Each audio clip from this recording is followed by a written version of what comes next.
பாருங்க,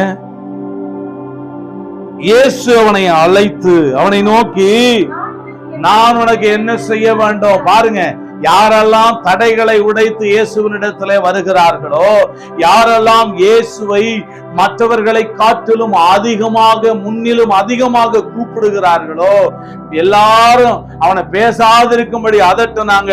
அதையெல்லாம் அவன் காது கொடுத்து கேட்கல.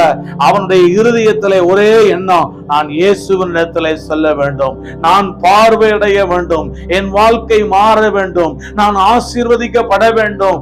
மற்ற எதையும், என் வலதுபுறம் இடதுபுறம் வரக்கூடிய சத்தத்தை நான் ஒரு நாளும் கேட்க மாட்டேன்.